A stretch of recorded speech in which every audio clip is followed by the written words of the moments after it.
पहलगाममधील दहशतवादी हल्ला, ऑपरेशन सिंदूर या मुद्द्यांवरून विरोधकांकडून सवाल उपस्थित केले गेले।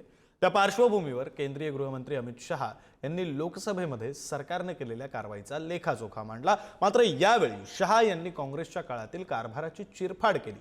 त्यानंतर काँग्रेसच्या खासदार प्रियंका गांधी यांनी जशास तसं प्रत्युत्तर देत तिखट सवाल केले।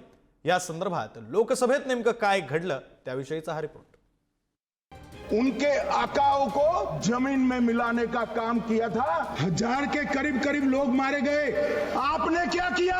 जब वो आतंकवादी हमला चल रहा था तभी उन आतंकवादियों को मार डाला था। आज चीन सुरक्षा परिषद में है और भारत बाहर है। मोदी जी प्रयास करें अंदर ले जाने का। इसका कारण जवाहरलाल नेहरू का ये स्टैंड है। इतिहास की बात आप करिए, मैं वर्तमान की बात करना चाहती हूँ। आपको तो एक बहाना चाहिए। ऑपरेशन सिंदूरवरून लोकसभेत सत्ताधारी विरोधकांमध्ये आरोपांच्या फैरी झडल्या। पहलगाममधील दहशतवाद्यांसह त्यांच्या आकांनाही कसं यमसदनी धाडलं याचा लेखाजोखा गृहमंत्री अमित शहांनी मांडला। तर पहलगाम हल्ल्यावरून काँग्रेसच्या खासदार प्रियंका गांधींनी भाजपावर निशाणा साधला। ऑपरेशन सिंदूरचं श्रेय घेता मग हल्ल्याची जबाबदारी का स्वीकारत नाही असा रोखटोक सवाल सुद्धा त्यांनी उपस्थित केलाय। मोदी जी ने ऑपरेशन सिंदूर कर आतंकवादियों को जिन्होंने आतंकवादियों को भेजा था उनके आकाओं को जमीन में मिलाने का काम किया था।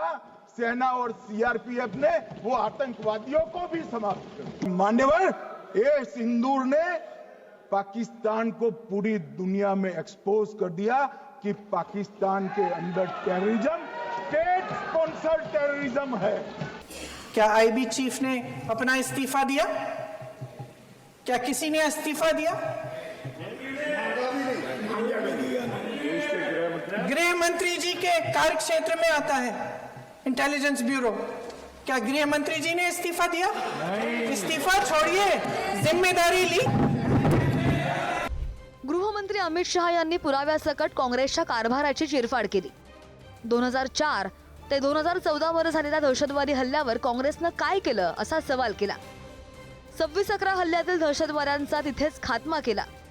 कसाबला फासावर लटकवलं असं प्रत्युत्तर प्रियंका गांधी यांनी दिलं। त्यावेळी गृहमंत्री महाराष्ट्राच्या मुख्यमंत्र्यांनी राजीनामा दिल्याची आठवण सांगत शहा यांच्यावर निशाणा साधला। मुंबई लोकल ट्रेन 2006, 5 में रामलल्ला पर हमला, 6 में मुंबई ट्रेन में बम धमाके 187 लोग मारे गए। मुंबई आतंकी हमला 2008 में हुआ, 246 लोग मारे गए। पुणे की जर्मन बेकरी 17 लोग मारे गए। वाराणसी में 10 में धमाका हुआ, 11 में मुंबई में 3 धमाके हुए, 27 लोग मारे गए। मान्यवर, आतंकवाद के खिलाफ लड़ाई होती, कभी वो हमला करते हैं, मगर सवाल ये है कि इन्होंने 5 से 11 के बीच में 27 जघन्य हमले किए, 1000 के करीब करीब लोग मारे गए। आपने क्या किया? कल सत्ता पक्ष और आज भी सत्ता पक्ष के नेताओं ने 2008 के मुंबई के हमलों का जिक्र किया, बार बार कहा कि मनमोहन सिंह जी की सरकार ने कुछ नहीं किया। ये तो जानकारी होगी ना कि उसी समय जब वो आतंकवादी हमला चल रहा था तभी उन आतंकवादियों को मार डाला था। एक बचा था और उसको भी फांसी दे दी थी 2012 में। महाराष्ट्र के मुख्यमंत्री ने इस्तीफा दिया। देश के गृह मंत्री ने जिम्मेदारी लेकर इस्तीफा दिया। एक जवाबदेही थी पब्लिक के प्रति। ऑपरेशन सिंदूर वेळी भारतानं युद्धबंदी का केली असा सवाल काँग्रेसकडून उपस्थित केला जातोय। यावर गृहमंत्री शहांनी प्रत्युत्तर देताना काँग्रेस काळात झालेल्या भारत पाकिस्तान युद्धांचा हवाला दिला। पाकिस्तान व्याप्त काश्मीरचं अस्तित्व आहे तर ते फक्त नेहरूंमुळेच आहे असा घणाघातही केला। के इतिहास से कुछ घटनाएं बताना। 1948 में मान्यवर, कश्मीर में हमारी सेनाएं निर्णायक बढ़त पर थी। सरदार पटेल ना बोलते रहे, जवाहरलाल नेहरू जी ने एक तरफा युद्ध विराम कर दिया। और मान्यवर, मैं बड़ी जिम्मेदारी साथ कहता हूं, मैं इतिहास का विद्यार्थी हूं।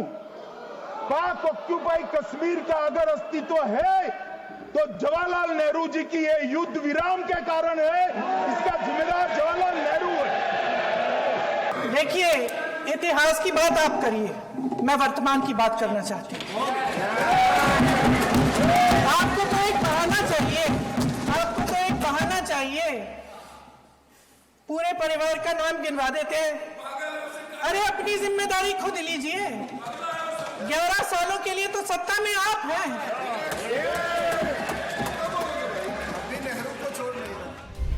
काँग्रेसच्या खासदार प्रणिती शिंदे यांनी ऑपरेशन सिंदूर हा मीडियासाठीचा तमाशा असल्याचं विधान केलं. यावर शिवसेना खासदार श्रीकांत शिंदे यांनी जोरदार प्रत्युत्तर दिलंय. 2008 मध्ये बॉम्ब ब्लास्टच्या वेळी काँग्रेसचे मुख्यमंत्री काय करत होते, यांचे मुख्यमंत्री दिग्दर्शकाला ताज हॉटेलमध्ये घेऊन गेले असा निशाणा त्यांनी साधला. ऑपरेशन सिंदूर नाम सुनने में देशभक्ति का लगता है, लेकिन असल में ये सिर्फ मीडिया पर किया सरकार का एक तमाशा था. कोई नहीं बता रहा है कि इस ऑपरेशन में हासिल क्या हुआ, कितने आतंकी पकड़े गए, हमारे कितने फाइटर जेट्स गिराए गए, कौन जिम्मेदार है, कौन किसकी गलती है. इसका हिसाब देने का दायित्व इस सरकार का है, मगर देश में सवाल पूछने पर ही पाबंदी है, क्योंकि ये सरकार सवाल सुनना ही नहीं चाहती है, बल्कि ये सरकार जवाबदेही से ही भागती है. कल कुछ लोग यहाँ पर बोल रहे थे कि ऑपरेशन सिंदूर एक तमाशा है. मुझे उन लोगों को यहाँ पर कहना है कि जब 2008 में मुंबई में बम ब्लास्ट हुआ, तब इनके मुख्यमंत्री एक बॉलीवुड के डायरेक्टर को लेकर जाकर ताज में उनको लेके जाने का काम इनके ही मुख्यमंत्री ने किया फिल्म बनाने के लिए. फिर बाद में इनके ही गृह मंत्री ने कहा कि बड़े बड़े देशों में छोटी छोटी बातें जो है होती रहती है. थोडक्यात काय तर ऑपरेशन सिंदूरवरून आरोप प्रत्यारोपांचं राजकारण ठळकपणे दिसून आलंय. या हल्ल्यात 26 भारतीयांनी प्राण गमावले. त्यांच्या कुटुंबियांना लोकसभेतील चर्चा पाहून काय वाटलं असेल. मुद्दा देशहिताचा, देशाच्या अस्मितेचा असताना इतकं राजकारण होणं यासारखं दुर्दैवी ते काय. ब्युरो रिपोर्ट, पुढारी न्यूज.